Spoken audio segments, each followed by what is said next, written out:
Well, I'd like to share with you some information about a story called The Fable by Mark Twain. And Mark Twain was a writer, an American writer living in the 19th century. So I'm going to share my screen and we'll have a look at his story. All right, so Mark Twain, and by the way, Mark Twain is a pen name. That was not his real name. His real name was Samuel Clemens, but everyone called him Mark Twain. This is a fable, and a fable is a kind of story that that has a moral at the end. And very often in the story, there are animal characters, and the animals are personified. In other words, they don't represent animals; they represent people. So in this fable, we've got some animals, and I'd like to give you an example of a fable with an animal representing people. So there's the old story, it's a Greek story about the fox and the grapes. And so a fox wanders into a place where people are growing grapes, and he sees a bunch and he wants them. And so he jumps really high and he tries everything in his power to get those grapes. But um, but he couldn't. So what did he do? He said, "Well, those grapes aren't worth it anyway. Those grapes are probably real nasty." Um, and we get our idea of sour grapes from this story. Um, the fox had no reason to think that the grapes were sour, but he was apparently the kind of person who, well, if I can't have it, it must not be any good. So that's an example of a fable with an animal. So we're going to look at this fable with animals by Mark Twain. All right. Once upon a time, an artist who had painted a small and very beautiful picture placed it so that he could see it in the mirror. He said, "This doubles the distance and softens it, and it is twice as lovely as it was before." All right, so let's unpack this paragraph. Once upon a time, that is a story, or the story beginning of most fairy tales. And when you see once upon a time, then you know the story is not real. It's not even purporting to be real in any sense. Like you can have stories, fictional stories that take place in the past. Probably most of Little House on the Prairie is fictional. Some of those stories in the original books were based on fact, but when it comes to the television show, they made a lot of those fictional. Um, but this is not historical fiction like this. This is just plain old, we could call it fantasy. All right. So we have once upon a time, and that signals to us to expect something that's very not real, but that has kind of magical qualities to it. And in this case, the the things that go on are representing people. And so this is actually a lot like poetry in that it's got a lot of metaphors in it, comparisons. All right, so we have in this picture, and in this story, I want you to try to try to visualize what's going on. So we have a picture that this guy paints, and he puts the picture on one wall, puts a mirror on the other wall. So if he's standing next to the picture and looks in the mirror, this mirror shows him the picture as if it were twice the distance. In other words, if he were standing beside the mirror, maybe he would see the painting from 10 feet away. But if he is standing next to the painting, looking in the mirror, he's seeing it from 20 feet away. All right. And so that's what he's talking about. All right, so the animals out in the woods heard of this through the house cat, who was greatly admired by them because he was so learned and so refined and civilized and so polite and highbred and could tell them so much which they didn't know before and were not certain about afterward. They were much excited about this new piece of gossip, and they asked questions so as to get at a full understanding of it. They asked what a picture was, and the cat explained. All right, so we have this cat set up as kind of an expert here, the person who knows a whole lot. So he's been asked about what a picture is, and here's his explanation. It's a flat thing, he said. Wonderfully flat, marvelously flat, enchantingly flat, and elegant, and oh, so beautiful. That excited them almost to a frenzy, and they said they would give the world to see it. Then the bear asked, "What is it that makes it so beautiful?" "It is the looks of it," said the cat. Now let's think about this. Um, Maybe you could describe this picture here as having beauty. What makes this beautiful? Can we put that into words? Or what makes any picture beautiful? Well, it's hard to put that into words. So the cat's just saying, well, it looks beautiful. Now, people who study art historians, and people who analyze art, they've got a lot of words for doing this, for talking about what they call the aesthetics of art. But, for everyday thinking about pictures, it's very hard to describe. All right, so what is it that makes it so beautiful? It's the looks of it, said the cat.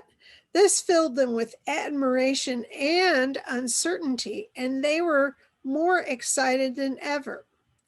Then the cow asked, "What is a mirror?" "It is a hole in the wall," said the cat. "You look in it, and there you see the picture, and it is so dainty and charming and ethereal and inspiring in its unimaginable beauty that your head turns round and round and round, and you almost swoon with ecstasy. You're so happy about seeing this." All right, so I want to point out, so the cat is kind of like the person, and the cat is looking in this mirror from being next to the artist, beside the painting. So the cat is looking into the mirror and seeing the painting from whatever it is, 20 feet away. All right. The ass had not said anything as yet. He now began to throw doubts. He said there had never been anything as beautiful as this before, and probably wasn't now. He said that when it took a whole basket full of sesquipedalian adjectives to whoop up a thing of beauty, it was time for suspicion. All right, so this is Twain at his best. We've got this animal, the ass, and an ass is another word for donkey, but Twain is also using the other way, what word that ass means, and that is someone who's kind of a jerk. So he's really kind of playing with this word. Yeah, the ass is an animal. We recognize it as the donkey. But at the same time, he's also giving us a hint that this guy is different from all the other animals. All the other animals are like, "Oh, I really want to go see that." And the ass is like, "I don't know. I don't think it really exists." All right. And so let's talk about how this paragraph is written, because it's written in a way that kind of brings out a lot about what the role the ass plays in the story. So, sesquipedalian means something that uses really, really, really long words, maybe unnecessarily so. So, the ass is using sesquipedalian, which is an unnecessarily long word to describe to describe what the cat is saying about this picture. And yet at the same time, the ass is also using slang. He said that when it took a whole basket full of sesquipedalian adjectives to whoop up a thing of beauty, it was time for suspicion. All right, whoop up a thing of beauty. That's really slang. It's to say that the cat's using a whole bunch of long words to try to call up to mind something that is beautiful. And whoop up is just about as slangy as you can get. So he's an interesting character because on the one hand, he probably knows all the words that the cat knows, and the cat's set up to be very refined. And at the same time, he has the perspective of the animals who do not live in that house. And he's not going along with the program. He's the one who's kind of throwing some new ideas into there. It was easy to see that these doubts were having an effect upon the animals, so the cat went off offended. The subject was dropped for a couple of days, but in the meantime, curiosity was taking a fresh start, and there was a revival of interest perceptible. Then the animals assailed the ass for spoiling what could possibly have been a pleasure to them on mere suspicion that the picture was not beautiful, without any evidence that this was such the case. The ass was not troubled, he was calm. And he said there was one way to find out who was in the right, himself or the cat. He would go and look in that hole and come back and tell what he found there. The animals felt relieved and grateful and asked him to go at once, which he did. All right, so have you ever been in a situation where you've got some people believing something and then one person comes along and kind of throws out something that, it's no, I think it's different from what you're saying. And when you've got a whole crowd of people believing one thing and someone throws in something contradictory into the whole thing, they can get angry at that person. And so that's really kind of what's going on here. There's a lot of peer pressure on the ass to make him say, well, it must be beautiful because the cat said it was beautiful. All right, but the ass is kind of like a scientist. He's saying, all right, I'll go check it out and we'll see if it's really like what the cat says or it's really like what I say. But he did not know where he ought to stand, and so through error, he stood between the picture and the mirror. All right, so remember, we got the artist paints a picture. Here's the mirror. The artist or the cat, they sit next to the picture and look at the picture in the mirror. But the ass goes into the house and he doesn't know about this arrangement. So what does he do? He stands in the middle between the picture and the mirror, and he's looking at the mirror. So what is he going to see? The result was that the picture had no chance and didn't show up. He returned home and said, the cat lied. There was nothing in that hole but an ass. There wasn't a sign of a flat thing visible. It was a handsome ass and friendly, but just an ass and nothing more. The elephant asked, did you see it good and clear? Were you close to it?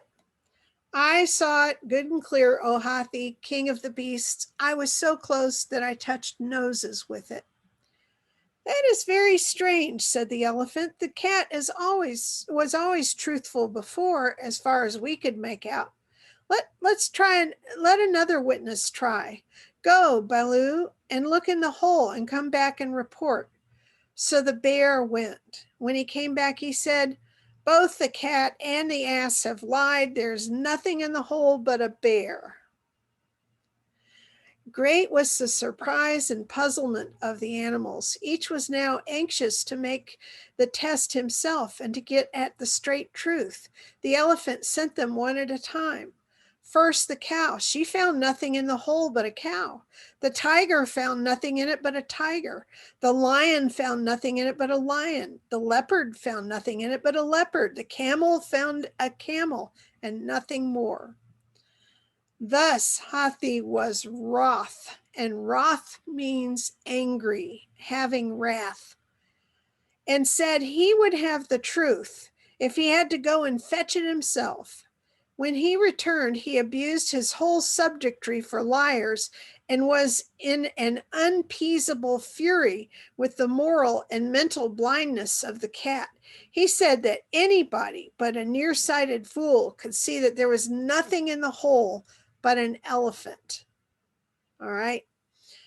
Moral. Okay, so the cat is writing the moral. You find in a text whatever you bring, if you will stand between it and the mirror of your imagination. You may not see your ears, but they will be there. All right, why is this interesting? Mark Twain tells us kind of a funny little story, but he's making a really, really deep point. I don't know if you've experienced reading something and someone else reads the same thing and you have totally, totally different interpretations of it. And we've seen this in the political field where two people of different political stances might look at the same situation and get totally different conclusions out of it. You see it when people are interpreting books that are holy to various people. And so they may look at the same passage and they may get totally different interpretations out of it. And what Mark Twain is saying is when you go to read a text, you want to try to stay out of it and avoid bringing your very strong opinions to the text until you've actually read it. And I think that's a really good morals, particularly for today. There's actually some psychological science that backs this up. There's something called confirmation bias. And when people go to read something, they find in the text what they want to see. And I think Mark Twain is actually getting at this, and it's very, very clever. All right, so that's it for The Fable by Mark Twain.